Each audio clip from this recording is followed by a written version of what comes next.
अद्य कः मङ्गलाचरणं करिष्यति? आम् अद्य अद्यतनं मङ्गलाचरणं कर्तुम् अहं धनञ्जय शास्त्री महोदयं निवेदयामि। एषः महोदयः सम्प्रति सम्पूर्णानन्द संस्कृत विश्वविद्यालये वाराणस्याम् आचार्यकक्षायां पठन् अस्ति। पुनः मूलतः एषः महोदयः बोकारोतः अस्ति। इदानीं महोदयः मङ्गलाचरणं करिष्यन्ति। महोदयः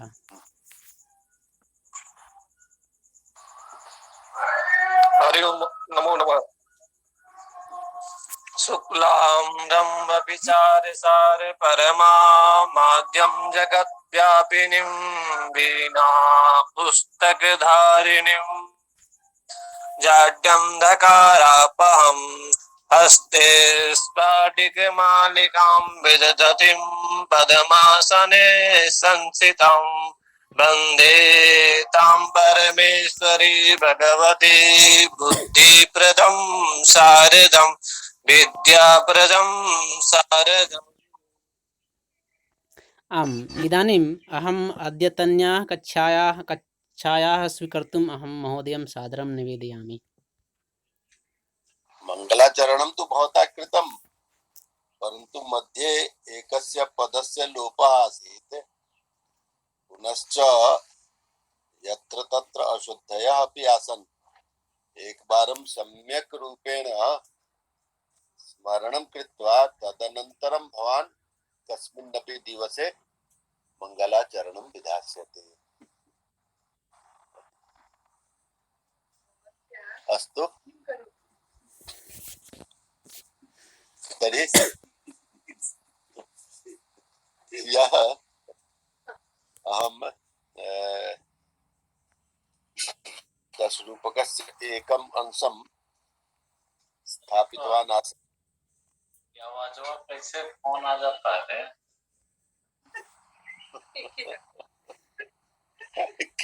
किम् अभवत् भो?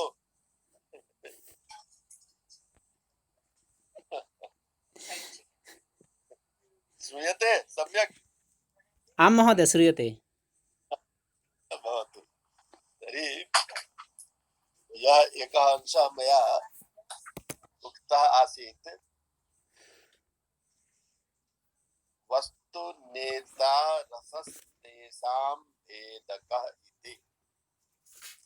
एषः अंशः यद्यपि लघु एव अस्ति, परन्तु अयम् अंशः अतीव महत्वपूर्णः अस्ति। कस्याः अपि नाट्यकृते समीक्षणार्थम् अयम् अंशः विशेषरूपेण स्वीकरणीयः भवति। तत्र त्रयः शब्दाः सन्ति: वस्तुः, नेता, रसश्च। वस्तुनः विषये अहम् उक्तवान् आसम् यत् वस्तु अर्थात् कथावस्तु। इतिवृत्तं, वृत्तं, कथानकम्, अथवा मया एकः शब्दः उक्तः आसीत् संविधानकम्। तर्हि इत्थं वस्तुनः मध्ये कथावस्तुनः विवेचनं जायते। तर्हि नाट्यकृतेषु किमपि वस्तु तु स्यादेव, कथानकं तु भविष्यत्येव। पुनश्च द्वितीयं तत्त्वं भवति नेतृतत्त्वं। वस्तुतः नेता यः भवति सः पात्राणां प्रामुख्येन भवति। अतएव नेता इति शब्दः उक्तः अस्ति, परन्तु नेता इति शब्दः यः अस्ति सः वस्तुतः पात्रनिरूपणम् इति द्योतयति। अतएव द्वितीयं पदमस्ति नेता,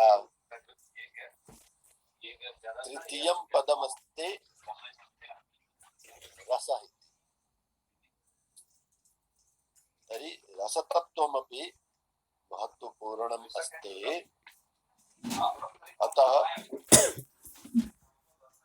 पदत्रयं महत्वपूर्णं भवति कस्यापि रूपकस्य विश्लेषणार्थम्। अत्र किमर्थं दत्तमस्ति यत् 10 रूपकाणि यानि भवन्ति तर्हि 10 रूपकेषु वृत्तं किमपि भिन्नं स्यात्, पात्रनिरूपणं किमपि भिन्नं स्यात्, रसः च किमपि भिन्नतया भवेत्। तर्हि अनेनैव प्रकारेण 10 रूपकेषु मध्ये भेदः क्रियते। अतएव एते त्रयः भेदकरूपेण सन्ति। अतएव उक्तमस्ति वस्तु नेता रसस्तेषां भेदकः। अभवत्। अग्रे सरामः। पुनः वस्तु च द्विधा। वस्तुना विषये उक्तमस्ति, अर्थात् कथा वस्तु द्विधा भवति। किमस्ति तत्र? तत्राधिकारिकं मुख्यम् अंगं प्रासंगिकं विदुः।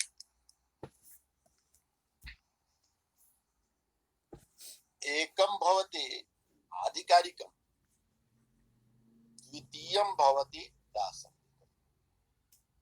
अस्तु, कथा वस्तुनः विवेचने ये विषयाः विवेचिताः भवन्ति अग्रे तेषां विवेचनं भविष्यति। तेषां विषये अहं पूर्वमेव संक्षेपेण किञ्चित् कथयामि। यदि भवतां पार्श्वे टिप्पणी पुस्तिका स्यात् तर्हि टिप्पणी पुस्तिकायां एषः विषयः लेख्यः।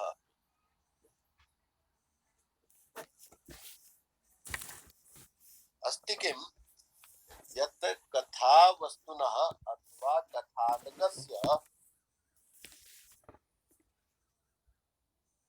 भेदकरणं भिन्न भिन्नतया भवति।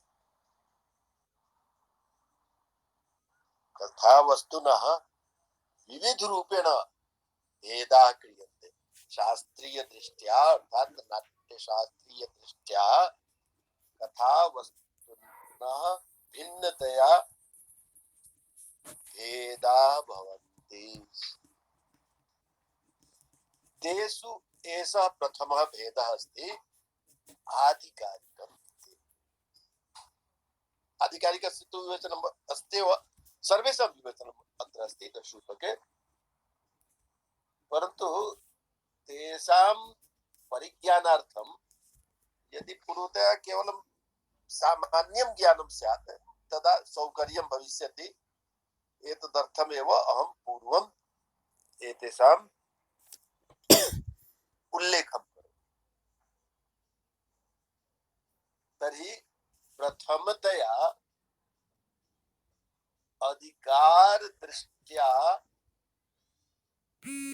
नाट्यवस्तुनः भेदद्वयं भवति। तर्हि अधिकार दृष्ट्या आधिकारिकं प्रासंगिकं च। तर्हि अधिकार दृष्ट्या आधिकारिकं प्रासंगिकं च। प्रासंगिकम् अपि द्विधा भवति। पताका प्रकरी च। अर्थात अधिकार दृष्ट्या तथा वस्तुनः भेदद्वये प्रथमः भेदः अस्ति आधिकारिकं, द्वितीयः भेदः अस्ति प्रासंगिकम्। अप्रासंगिकम् इत्यस्य भेदद्वयं जायते पताका प्रकरी च। अधुना द्वितीय रूपेण अधिकार दृष्ट्या इदम् अभवत्। अधुना मूल दृष्ट्या कथावस्तुनः त्रैविध्यं जायते। अधिकारदृष्ट्या अभवत्, आधिकारिकं प्रासंगिकं च। अधुना मूलदृष्ट्या भवति प्रख्यातम् उत्पाद्यं मिश्रं च। इत्थं कथावस्तुनः मूलदृष्ट्या त्रैविध्यं जायते। किं किमस्ति? प्रख्यातं कथावस्तु भवेत्, उत्पाद्यं कथावस्तु भवेत्, अथवा मिश्रं मिश्र कथावस्तु भवेत्। इत्थं मूलदृष्ट्या नाट्यवस्तुनः अथवा कथावस्तुनः एतत्त्रयं भाति।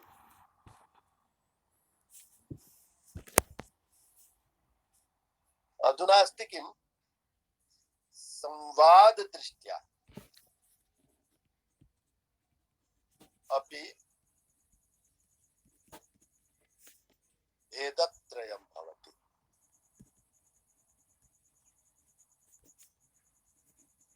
तत्र त्रिषु भेदेषु मध्ये एकं भवति सर्वश्राव्यम्, द्वितीयं भवति नियतश्राव्यम्,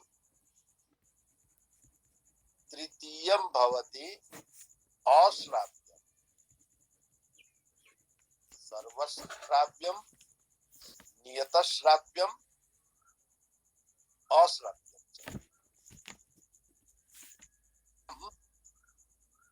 संवाद दृष्ट्या, संवाद वार्तालाप दृष्ट्या, तर्हि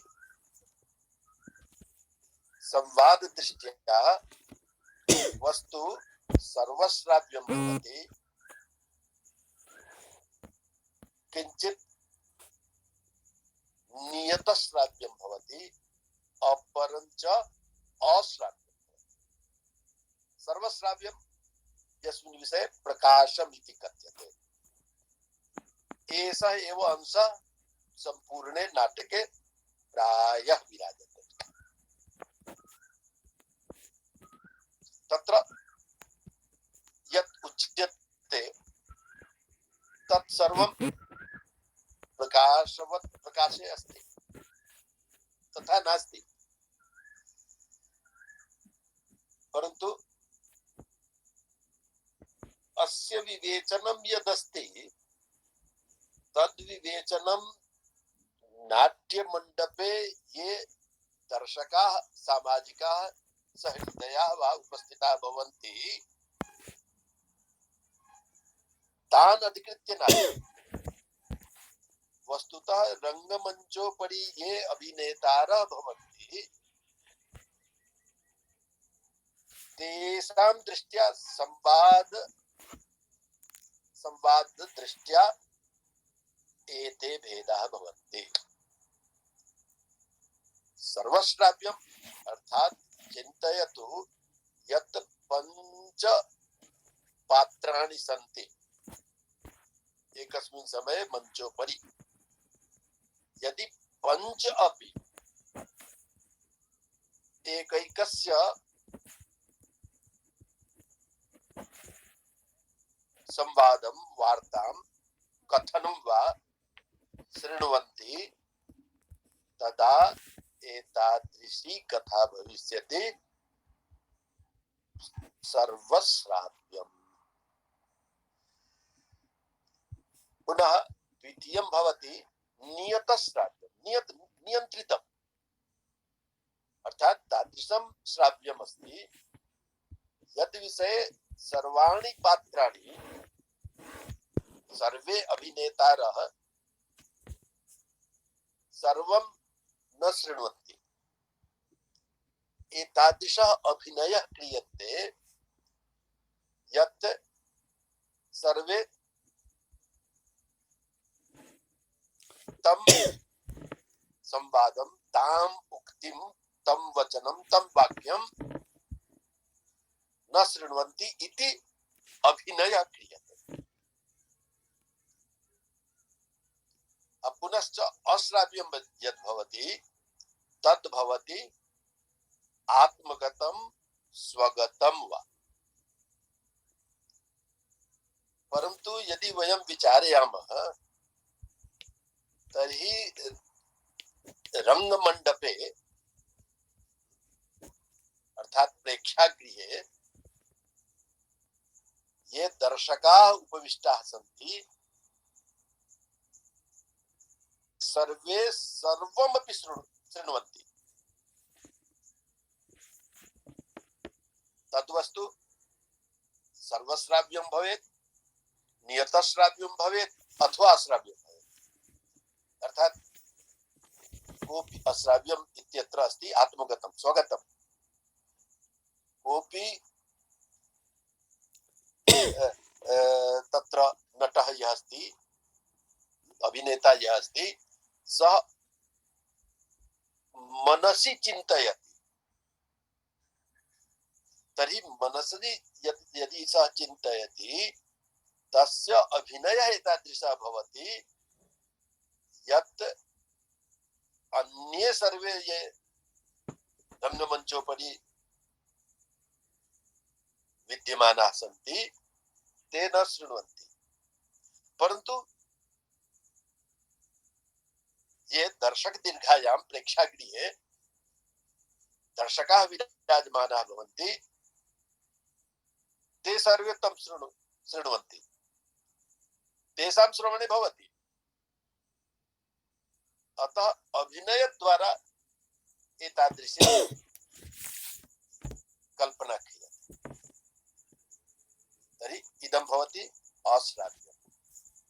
द्वितीयम् अस्ति नियतश्राव्यं। नियतश्राव्यम् अस्यापि भेदद्वयं भवति। जनान्तिकम् अपवारितं च। अपवारितम् इत्यस्य अनेन प्रकारेण क्रियते यत् चिन्तयतु यत् पञ्च जनाः सन्ति रङ्गमञ्चोपरि, तर्हि पञ्चसु मध्ये त्रयाणां कृते इदं श्राव्यं स्यात्, द्वयोः कृते इदं श्राव्यं न स्यात्, अथवा चतुर्णां कृते श्राव्यं स्यात्, एकस्य कृते श्राव्यं न स्यात्। तदा एतादृशी स्थितिः या भवति सा भवति अपवार्यम् इति। अर्थात कोऽपि एकः द्वौ त्रयः चत्वारः वा अपवारिताः भवन्ति यत् इत्थम् अभिनयः क्रियते यत् एते न शृण्वन्ति। तर्हि अपवारितम् इति अस्ति। द्वितीयं भवति जनान्तिकम्। जनान्तिकम् अर्थात् पञ्च तत्र अभिनेतारः सन्ति, पञ्च जनाः सन्ति, तेषु द्वौ परस्परं केवलं वार्तालापं कुरुतः, त्रयः तं वार्तालापं न शृण्वन्ति। एतादृशः अभिनयः क्रियते। दर्शक दीर्घायाम् उपविष्टाः ये दर्शकाः प्रेक्षकाः सन्ति ते तु शृण्वन्ति एव, परन्तु एतादृशः अभिनयः क्रियते यत् रङ्गमञ्चस्थाः त्रयः न शृण्वन्ति, द्वयोः मध्ये वार्तालापः भवति। तर्हि इदं जनान्तिकम्। इत्थं संवाददृष्ट्या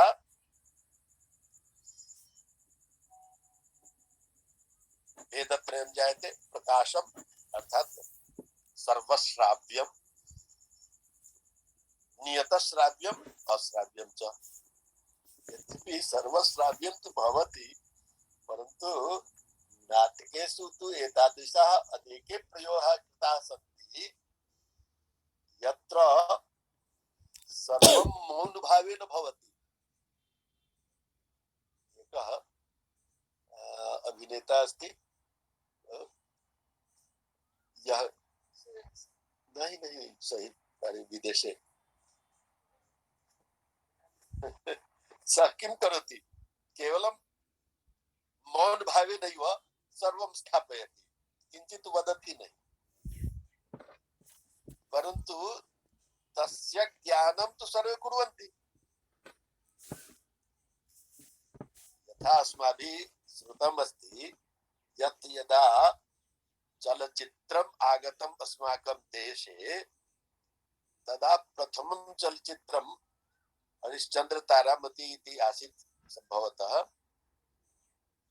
तत् चलचित्रं मौन भावेन आसीत्, तत्र ध्वनिः नासीत्। तस्मिन् समये अधुना यथा विकासः जातः अस्ति तथा विकासः तु नासीत्। अतएव प्रारम्भिके काले चलचित्राणि एतादृशानि भवन्ति स्म यत्र वाचिकाभिनयः भवति स्म। तर्हि परन्तु ये अपवादरूपेण नास्ति। तर्हि इत्थं संवाददृष्ट्या सर्वश्राव्यं, नियतश्राव्यं, अश्राव्यं च अस्य विवेचनम् अग्रे आगमिष्यति। केवलम् एतदर्थं मया उच्यते यत् अग्रे गत्वा काठिन्यं न भविष्यति ज्ञानार्थं। तर्हि अधिकारदृष्ट्या आधिकारिकं प्रासंगिकं, पुनः दृष्ट्या मूलदृष्ट्या प्रख्यातम् उत्पाद्यं मिश्रं च, अस्य विवेचनं न कृतवान् न। प्रख्यातं मूलदृष्ट्या अस्ति, प्रख्यातं, प्रख्यातं माने प्रसिद्धम्, उत्पाद्यं यद् भवति तत् कविकल्पितम्। पुनश्च मिश्रम् इत्यत्र भवति यत् कश्चित् अंशः प्रख्यातः भविष्यति, कश्चित् अंशः च उत्पाद्यः भविष्यति। प्रख्यातम् इत्यत्र प्रख्यातम् अर्थात् रामायणादिषु, महाभारतेषु, पुराणादिषु अथवा इत्थं ये अस्माकं ग्रन्थाः सन्ति, यत् साहित्यम् अस्माकम् अस्ति,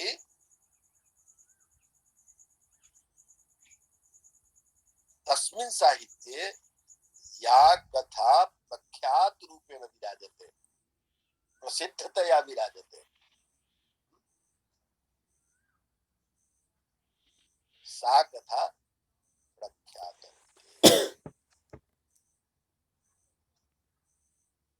पुनश्च उत्पाद्यं यद् भवति तत् सा कथा कविकल्पिता भवति। यथा कथ्यते यत् नाटकादिषु या कथा भवति सा कथा प्रख्याता स्यात्, परन्तु प्रकरणे या कथा भवति सा कविकल्पिता भवति। अनेनैव प्रकारेण तु दशरूपकेषु मध्ये भेदः क्रियते। अतएव प्रख्यातम् अर्थात रामायण पुराणादिषु या कथा प्रसिद्धा अस्ति सा कथा प्रख्यातम् कथा। पुनश्च उत्पाद्यं भवति कविकल्पितम्। द्वयोः मेलनं कृत्वा या कथा भवति सा भवति मिश्रकथा। अर्थात कश्चित् अंशः प्रख्यातः अपि अस्ति, कश्चित् अंशः उत्पाद्यः अपि अस्ति। अतएव प्रख्यातमपि उत्पाद्यमपि द्वयोः मेलनेन मिश्रम् अस्ति। इत्थम् अधिकार द्वारा अधिकार दृष्ट्या आधिकारिकं प्रासंगिकं च, मूल दृष्ट्या प्रख्यातम् उत्पाद्यं मिश्रं च, संवाद दृष्ट्या सर्वश्राव्यम् अश्राव्यं, सर्वश्राव्यं नियतश्राव्यम् अश्राव्यं च। अधुना अस्ति किम्, अभिनय दृष्ट्या अपि कथा वस्तुना वाच्यम सूच्यम च। वाच्यम अर्थात नाटकेषु, नाटकेषु अर्थात दृश्यकाव्येषु, यदा कदापि अहं नाटकेषु इति कथयामि यथा अथवा नाटकम् इति कथयामि तदा चिन्तयन्तु यत् रूपकम् इति, 10 रूपकम्। परन्तु 10 रूपकेषु नाटकं सर्वाधिकं प्रसिद्धं भवति, प्रथमं भवति।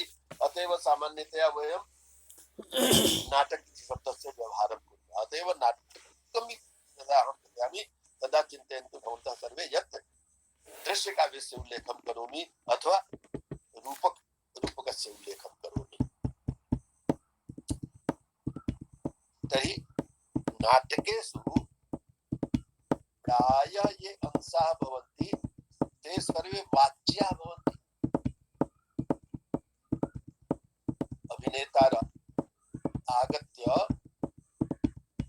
स्वं स्वं अंशं तत्र उक्त्वा स्थापयन्ति। तर्हि एतादृशं वस्तु यत् भवति तदेव वाच्यं वस्तु। पुनश्च केचन अंशाः एतादृशाः भवन्ति येषां केवलं सूचना दीयते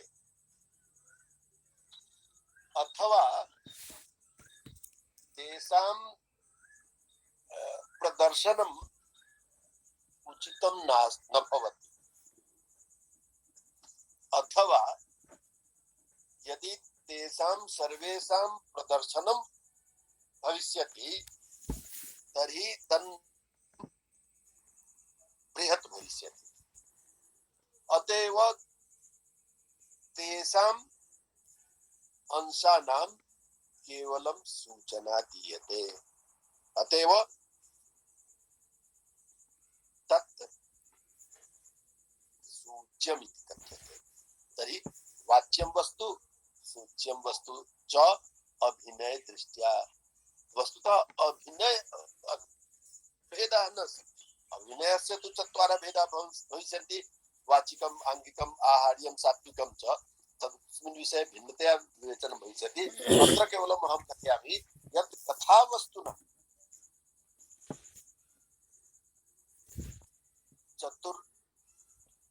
चतुः प्रकारकं दृष्टिरूपेण 4 दृष्टयः भवन्ति। अर्थात् अधिकार दृष्ट्या, मूल दृष्ट्या, संवाद दृष्ट्या, पुनश्च अभिनय दृष्ट्या। तर्हि अभिनय दृष्ट्या वाच्यं सूच्यं च। सूच्यम् एव वस्तु अर्थोपक्षेपकम् इति कथ्यते। यः मधुलिका वर्मा महोदया एतस्मिन् विषये उक्तवती आसीत् यत् अर्थोपक्षेपकानि भवन्ति। तर्हि अर्थोपक्षेपकानि तानि सूच्यवस्तूनि सन्ति। अर्थोपक्षेपकानां प्रयोगः एतादृशम् एव क्रियते, एतदर्थम् एव क्रियते येन तथा वस्तु आगच्छेत्, परन्तु तस्य विवेचने बहु प्रसारः न भवेत्। तर्हि इत्थं चतुर्विधत्वं ध्याने भवेत्। कथावस्तुनः विवेचने एते 4 विषयाः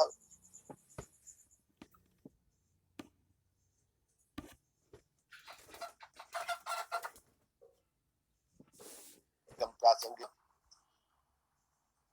संवाद दृष्ट्या, मूल दृष्ट्या प्रख्यातम् उत्पाद्यं मिश्रं च। प्रख्यातं रामायणादिषु यत् या कथा अस्ति उत्पाद्यं भवति कविकल्पितं, कवि स्वबुद्ध्या कल्पनां कृत्वा कथां रचयति। पुनश्च मिश्रं भवति यत्र कश्चित् अंशः प्रख्यातः अपि भवति, कश्चित् अंशः उत्पत्तिः अपि भवति। तृतीया दृष्टिः अस्ति संवाददृष्टिः। संवादद्वारा सर्वश्राव्यं, नियतश्राव्यम्, अश्राव्यं च। सर्वश्राव्यम् अर्थात् प्रकाशम्, नियतश्राव्यं यत्र अकस्मात् स्मरणे आगतम्, अरे मिस्टर् बीन् यः अस्ति, मिस्टर् बीन् इत्यस्य चलच्चित्राणि बहूनि आगच्छन्ति। तत्र किमस्ति, सः मौनम् अवलम्ब्यैव हास्यं प्रकटयति। तर्हि तत्र तु वाच्यः अंशः नास्ति, केवलं तस्य अभिनयः इत्थं भवति यत्र सर्वश्राव्यं किमपि नास्ति। अस्तु, तर्हि सर्वश्राव्यम् अर्थात् प्रकाशम्, अर्थात् रङ्गमञ्चोपरि ये सर्वे जनाः सन्ति ते सर्वे सर्वं शृण्वन्ति। नियतश्राव्ये किं भवति, विविधं जनान्तिकम् अपवादितं च, एतस्मिन् विषये विवेचनम् अग्रे भविष्यति। अश्राव्यं भवति आत्मगतं स्वगतं वा। इदम् आत्मगतं स्वगतं वा तस्य प्रतिपादनं तस्मिन् समये केन प्रकारेण क्रियते, अथवा अधुनापि रङ्गमञ्चोपरि यदि भवति तर्हि किं भवति, सः अभिनेता किञ्चित् अग्रे गत्वा इत्थम् अभिनयं करोति यत् ये अन्ये जनाः सन्ति ते न तस्य वाक्यं शृण्वन्ति, परन्तु प्रेक्षागृहे ये विद्यमानाः सन्ति जनाः ते सर्वे शृण्वन्ति। तर्हि इदं भवति अश्राव्यम् अर्थात् स्वगतम् अथवा आत्मगतम्। परन्तु अधुना चलच्चित्रादिषु केन प्रकारेण क्रियते, अथवा सीरियल् मध्ये अस्य ते प्रदर्शनं कुर्वन्ति यत् मुखम् उद्घाटितं न भवति, परन्तु तस्य वाक्यम् आगच्छति। अनेन प्रतीयते यत् तस्य अन्तः इदं चलति, मनसि एषः भावः चलति इति। तर्हि अनेन प्रकारेण अश्राव्यस्य अथवा आत्मगतस्य अथवा स्वगतस्य विवेचनं क्रियते। चतुर्थी दृष्टिः अस्ति वाच्यं सूच्यं च, अभिनेतश्च। तर्हि वाच्यः अंशः, सूच्यः अंशः च कारणेन चतुर्विधत्वं स्थापितमस्ति। अधुना इदं दशरूपकम् अस्माभिः द्रष्टव्यमस्ति। तत्र प्रथममस्ति आधिकारिकम्। यस्मिन् विषये कथ्यते तत्राधिकारिकं मुख्यम् अंगं प्रासंगिकम्। आधिकारिकं मुख्यं वस्तु भवति आधिकारिकम्, अंगं भवति प्रासंगिकम्। अंगतया मुख्यतया या घटना वर्णिता भवति, यथा चिन्तयतु राम कथा दृष्ट्या किमपि नाटकम् अस्ति, तत्र रामस्य कथा या भविष्यति सा कथा आधिकारिकी कथा। पुनश्च प्रसंगतया याः कथाः आगमिष्यन्ति ताः कथा अंगरूपेण सन्ति, अतएव प्रासंगिकी कथा। अधुना अधिकारी इत्यस्य विवेचनं क्रियते। अधिकारः फलस्वाम्यम् अधिकारी च तत्प्रभु तन्निवृत्तमभिव्यापि वृत्तं स्यात् आधिकारिकम्। आधिकारिकं वृत्तं किं भवति, तत्र पूर्वम् अधिकारिकः भवति, अस्य ज्ञानं भविष्यति तदा तु अधिकारिकम्। अधिकारिकः वेदान्तानुसारं सविषयः न, वस्तुतः अधिकारी स एव भवति यः तस्य विषयस्य ज्ञाता भवति तर्हि एषः प्राप्य अस्ति, परन्तु तम् अधुना विस्मरतु। अधिकारः फलस्वामी, फलस्य यः स्वामी भवति, यः नाटकस्य फलं प्राप्नोति, नाटकस्य फलप्राप्तिः यः करोति सः अधिकारी भवति, अर्थात नायक। अतएव नायकस्य या कथा भवति सा कथा अधिकारिकी इति। तर्हि अधिकार फलस्वामी अधिकारी च तत्प्रभु, तस्याः कथायां स्वामी कः भवति, सः अधिकारी भवति। तर्हि अधिकार फलस्वाम्यम् अधिकारी च तत्प्रभुः तन्निवृत्तमभिव्यापी वृत्तं स्यादाधिकम्, तन्निवृत्तम् अभिव्यापी। संपूर्णे नाटके व्याप्ति रूपेण अतः तन्निवृत्तम्, निवृत्ति पर्यन्तम्, निवृत्ति पर्यन्तम् अर्थात समापन पर्यन्तम् यत् वृत्तं भवति तत् वृत्तम् एव आधिकारिकं वृत्तं भवति। अर्थात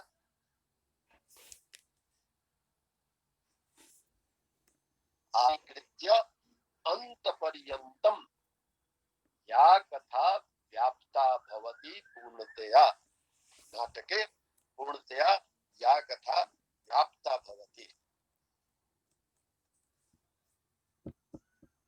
तस्यां कथायां यस्य विवरणं दीयते, चरित्रं चित्र्यते, सः भविष्यति अधिकारी, तस्य वृत्तम् आधिकारिकं भविष्यति। अर्थात् चिन्तयतु यत् रामनाटके, कस्मिन्नपि रामनाटके रामः कः भविष्यति अधिकारी, रामस्य कथा आद्यन्तं चलति, आदितः अन्तपर्यन्तं चलति, अतः सर्वत्र व्याप्तं भवति, निवृत्ति पर्यन्तं भवति, समापन पर्यन्तं भवति। अतएव रामस्य या कथा भविष्यति सा कथा आधिकारिकी कथा भविष्यति। तर्हि अधिकारः फलस्वामी अधिकारी च तत्प्रभु, अधिकारी कः अस्ति, प्रभु भवति अधिकारी अधिकारस्य। तन्निवृत्तम् अभिव्यापि वृत्तं स्यात् आधिकारिकं, तत् वृत्तं तस्य वृत्तं आधिकारिकं वृत्तं भविष्यति। अभवत्। अग्रे भवामः। अग्रे अस्ति प्रासंगिकं परार्थस्य स्वार्थो यस्य प्रसंगतः। प्रासंगिकं परार्थस्य द्वितीयस्य अर्थस्य प्रसंगतया यस्य स्थापनं भवति, स्वार्थो यस्य प्रसंगतः, परन्तु प्रसंगतया तस्य स्वार्थः अपि भवति। स्वार्थः अर्थात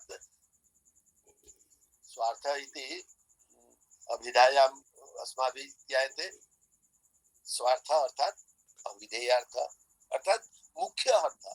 तर्हि मुख्य अर्थ कः अस्ति? रामनाटके रामस्य अर्थ मुख्योऽर्थः अस्ति। तर्हि मुख्य कथायाः कृते यदा एषा कथा सहायिका जायते तदा एव प्रासंगिकता तत्र अस्ति। प्रसंगतः प्राप्ता कथा प्रासंगिकी कथा भवति। यदि रामस्य कथा चलति परन्तु मध्ये कस्यापि कथा यदि योजिता भवेत् सा कथा रामस्य कथायाः कृते किमपि वैशिष्ट्यं न स्थापयति तदा सा कथा प्रासंगिकी कथा न भविष्यति। प्रासंगिकी कथा सा एव भविष्यति यस्याः कथायाः उपयोगिता आधिकारिकी कथायाः कृते भवति। अतएव प्रसंगतया प्राप्ता कथा परंतु आधिकारिक कथायाः कृते या सहायिका भवति तादृशी कथा प्रासंगिकी कथा भवति। अत्र अस्ति यत् साद्विविधा पताका प्रकरी च। अत्र अस्ति सानुबन्धं पताकाख्यं प्रकरी च प्रदेशभाग।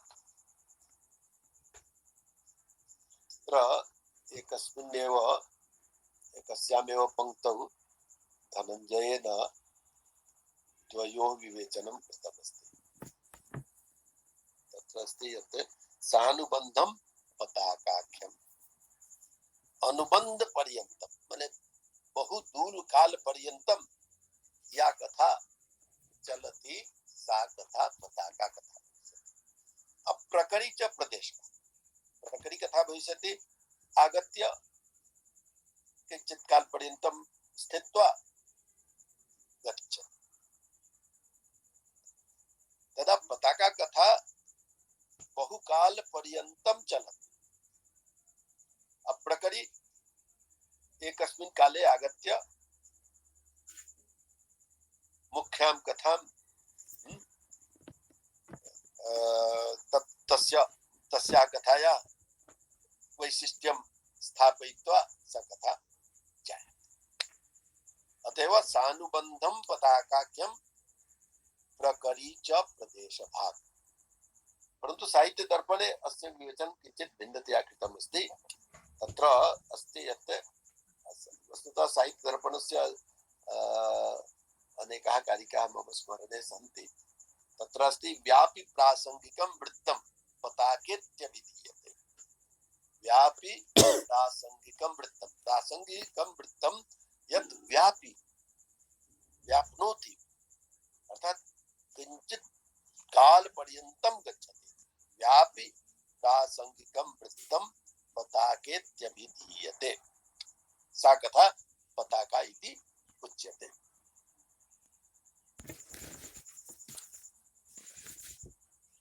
प्रकरी या भवति सा प्रदेशस्था भवति।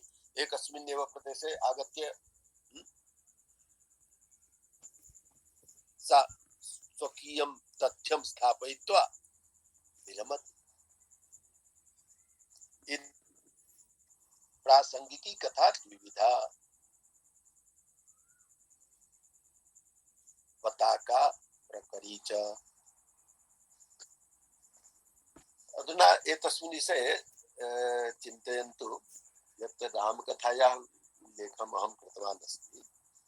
रामकथायां सुग्रीवस्य या कथा चलति सा कथा बहुकाल पर्यन्तं चलति। सा कथा सहायिका भवति रामकथायाः कृते। अतएव रामकथायां सुग्रीवस्य कथा या भविष्यति सा कथा पताका कथा वक्तुं शक्यते।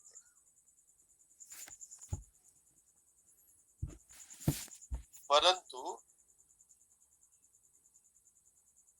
रामकथायां शबर्याः वृत्तान्तम् आगच्छति। एका शबरी अस्ति हिल्लिनी या बदरी फलं बदरी इति शब्दः अस्ति। अतएव बदरिकाश्रमः एकस्मिन् दिवसे अहम् उक्तवान् अपि आसम् पुनः। बद्री नास्ति बदरी अस्ति बदरिकाश्रमः। तर्हि बदरी फलानि सा आनयति तं भुक्त्वा किञ्चित् अंशं तत्र स्थापयति। यत्र माधुर्यम् अस्ति तं स्थापयति। यदा रामः तत्र गच्छति प्राप्नोति तं तदा सा तान् फलान्येव आनीय ददाति यत्र माधुर्यम् अस्ति तत् मया अत्र स्थापितम् अस्ति। तर्हि एषा कथा सबरी इत्यस्याः कथा प्रासंगिकी कथा अस्ति, परन्तु किञ्चित् काल्पनिकस्य कृते आगच्छति। सः नाविकः अस्ति। यदा पारं गन्तव्यमस्ति तदा सः नाविकः कथयति नहीं नहीं नहीं नहीं, यावत् पर्यन्तम् अहं पादयोः प्रक्षालनं न करिष्यामि तावत् पर्यन्तं नौकायां नैव स्थापयिष्यामि। यतोहि मया श्रुतम् अस्ति यत् शिला नारी जाता आसीत्। यदि एषा मम नौका नारी भविष्यति तदा मम जीविका कथं चलिष्यति। पुनः मम तु एका पत्नी अस्ति।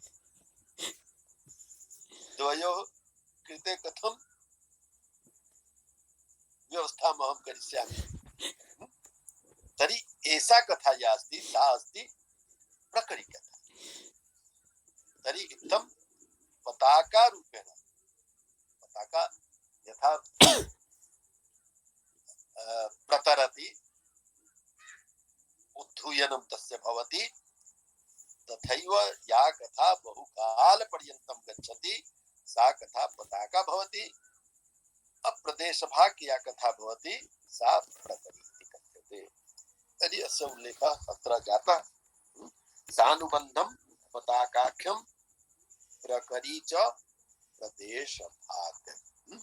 प्रदेशे यत् भवति तत् प्रदेशभाग अर्थात एकस्मिन्नेव अंशे आगत्य या कथा समाप्ता जायते, परंतु मुख्याया कथाया संवर्धनं करोति। यदि संवर्धनं न करोति तदा सा कथा प्रकटी न भविष्यति, अथवा सा कथा पताका न भविष्यति। अत्र उच्यते यत् पताका प्रसंगेन पतास्थानकं व्युत्पादयामि। इदं वस्तुतः अग्रे आगन्तव्यम् आसीत्, परन्तु अत्र पताका इति शब्दः आगतः तदा धनञ्जयः कथयति यत् यथा पताका कथा भवति तत्र पताकायां किं भवति, यत् प्रासंगिकी कथा बहु दूर पर्यन्तं गच्छति, तथैव नाट्येषु एकः विषयः एतादृशः अपि भवति यः पताका स्थानकं कथ्यते। तर्हि पताका स्थानकं,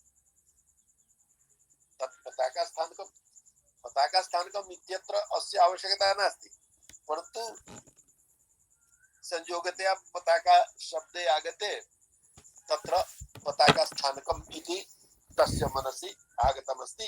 तर्हि पताका स्थानकम् इत्यस्य उल्लेखः कृतवान् अस्ति। तत्र अस्ति किं, प्रस्तुता गन्तुभावस्य वस्तुनोऽन्योक्तसूचनं पताका स्थानकं तुल्य संविधान विशेषणम्। प्रस्तुता गन्तुभावस्य, प्रस्तुता कथा कापि चलति, तस्मिन्नेव आगन्तुकस्य भावस्य वस्तुनः अन्योक्ति सूचनम्। अन्योक्ति सूचनम् अर्थात् तस्य सूचना दातव्या नास्ति, परन्तु तत्र वाक्यम् एतादृशम् आगच्छति येन वाक्येन कश्चित् द्वितीयः अपि अर्थः प्रतीयते अन्योक्ति द्वारा। तत्र श्लेषः भवेत् अप्रस्तुति प्रशंसा भवेत्, समासोक्ति भवेत् इत्यादि रूपेण तत्र नाटककाराः प्रयोगं कृतवन्तः सन्ति। तर्हि तं प्रस्तुता गन्तुभावस्य वस्तुनः अन्योक्ति सूचना पताका स्थानकं तत् पताका स्थानकं भवति।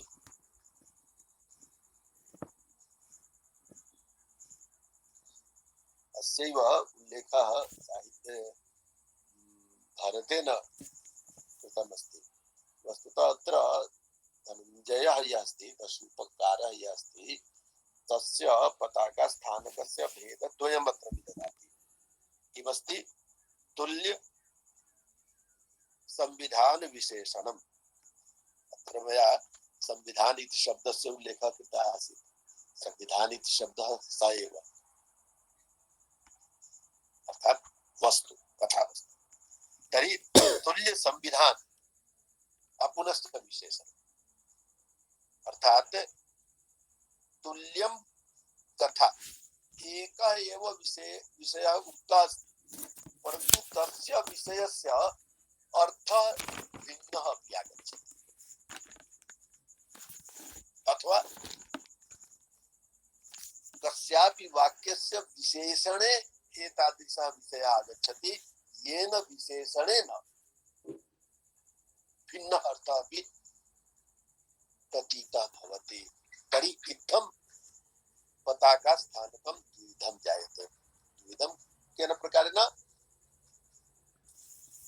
प्रथम प्रकारे किं भवति, यत् वाक्यम् उच्यते तस्मिन्नेव वाक्ये भिन्न अर्थः अपि प्रतीयते। प्रशंसा द्वारा, समासोक्ति द्वारा, अन्योक्ति द्वारा वा यदि कस्यापि वाक्यस्य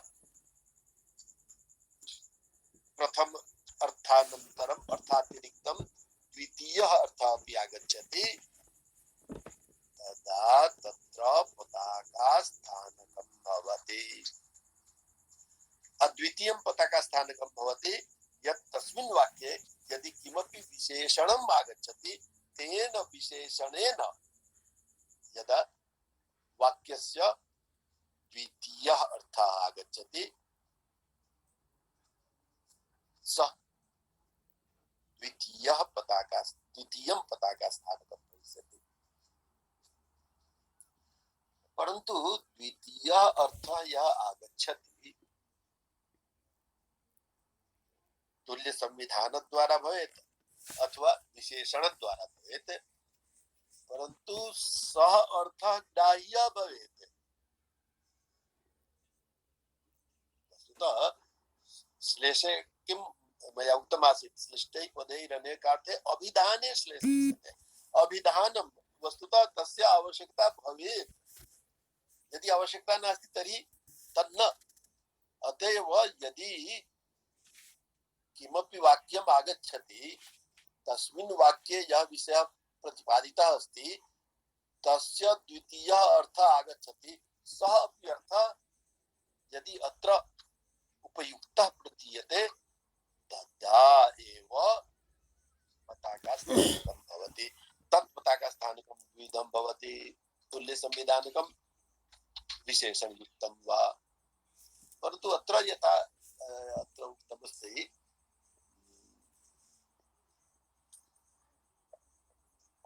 तत्र भारतेन चत्वारः भेदाः कृताः सन्ति। पताका स्थानकस्य नाट्यशास्त्रे चत्वारः भेदाः सन्ति। अतएव साहित्य दर्पणे अपि चत्वारः भेदाः कृताः सन्ति। यत्रार्थे चिन्तितेऽन्यस्मिन् इत्थं कृत्वा यत्रार्थे चिन्तितेऽस्मिन् तल्लीला अन्योक्तिसूचिकम् अनेन प्रकारेण तत्र किमपि अस्ति। यत् इत्थं अन्योक्ति सूचनया पताका स्थानकम भवते। तस्मिन् पताका स्थानके किं भवति? यत् चत्वारः प्रकाराः भवन्ति इति भरतः निगदति, परन्तु अत्र प्रकारद्वयस्यैव विवेचनमस्ति। एषः विषयः पुनः अग्रे श्वः भविष्यति। अथवा एतावदेव भवेत्। यतोहि अस्य उदाहरणादिकम् अस्ति, परन्तु उदाहरणादिकम् अहं विस्तरेण न कथयिष्यामि, अन्यथा समयः अतिवाहितः भविष्यति। केवलम् उल्लेखं करोमि। अस्तु, तर्हि अद्य एतावदेव। यदि कोऽपि प्रश्नः स्यात् तर्हि समयः किञ्चित् अस्ति। नमः महोदय, अहं पप्पु अस्मि। प्रख्यातम् इति प्रसिद्धं, तर्हि रामायणं महाभारतं पुराणानि एते ग्रन्थाः तु प्रसिद्धाः एव सन्ति, प्रख्यातं। तर्हि इदानीं गुणाढ्येन यत् रचितं बड्ढ बृहत् कथा या कादम्बरी अस्ति, इति कादम्बर्याः या कथा स्वीकृता भविष्यति सा कथम्? अरे बृहत् कथायाः उल्लेखः आगच्छति यत् बृहत् कथा अपि प्रख्यातम् अस्ति। अहं मम कार्यं PhD इत्यस्य मुद्राराक्षसे अस्ति। तत्र तु बृहत् कथा मूलं मुद्राराक्षसमिति। बृहत् कथा एव मुद्राराक्षसस्य अस्ति। अतः एव बृहत् कथा अपि बड्ढकः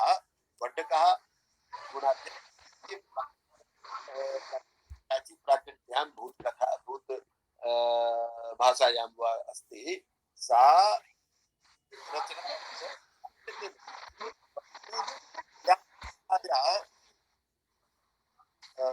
संस्कृत रूपान्तरणं प्राप्यते।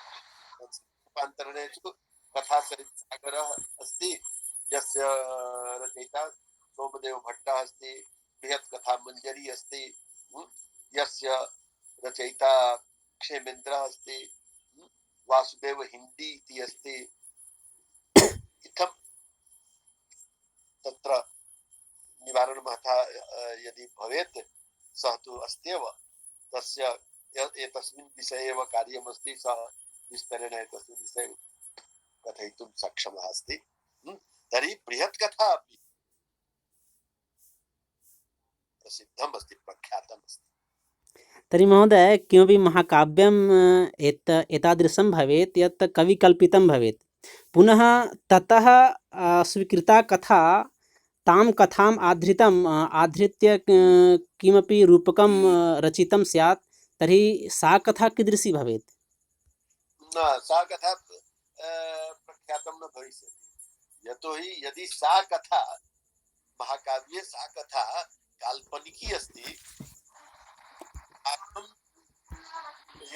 या परंपरा अस्ति, तस्यां परंपरायां तु सा नास्ति। न महोदय। तदेव परंपरा दृष्ट्या एव परंपरा यस्याम् अस्ति, सा परंपरान्विता या कथा भवति सा एव प्रख्याता। एतस्मिन् विषये बहु चिन्तनं तथा नास्ति यत् इदमेव प्रख्यातं भवेत्, इदं न प्रख्यातं भवेत्। अस्तु महोदय। कालक्रमेण तेषां विवेचनम्। अधुना यथा कोरोना इत्यस्य प्रख्यातत्वं तु आगतम्, अस्य विवेचनम् अग्रे नाटकादिषु भविष्यति। तर्हि किम् इदं प्रख्यातं न भविष्यति? इदं किं कविकल्पितं भविष्यति? न। तर्हि प्रख्यातता तु कालक्रमानुसारं जायते। अस्तु महोदय। पृष्टवान् यत् यदि कोऽपि महाकवि स्वकल्पनया किमपि महाकाव्यं रचयति, तं महाकाव्यम् आधृत्य यदि कोऽपि नाटकं रचयति, तत् यतोहि तत्तु तस्य मूलं तु उत्पाद्यमस्ति। आं महोदय। एते विषयाः सन्ति, स्वयमपि विचारणीयाः भवन्ति। आं महोदय। अस्तु। सुनील कश्यप, नमो नमः महोदय। कथयतु। यत् अस्माकं झारखण्डे कति तादृशाः संस्कृतक्षेत्रे ये कार्यं कुर्वन्तः सन्ति, ये अध्यापकाः सन्ति, ये एतादृशाः सन्ति, ये ज्ञातुम् इच्छामि वा, प्रख्याताः तादृशाः? सः भिन्नः विषयः अस्ति। तस्मिन् विषये अहं कथयिष्यामि। केचन मम स्मरणे भविष्यन्ति, केचन न स्मरणे भविष्यन्ति। भवान् पुनः कथयिष्यति यत् भवान् तु उक्तवान् आसीत्, तस्य नाम उक्तवान् आसीत्, अहं तथा स्मरणे सर्वाणि नामानि सर्वान् अस्तु अस्तु। अत्र यः विषयः अस्ति तदनुसारमेव प्रश्नः करणीयः। सः विषयः तु भिन्नः। अस्तु, अन्यः कोऽपि?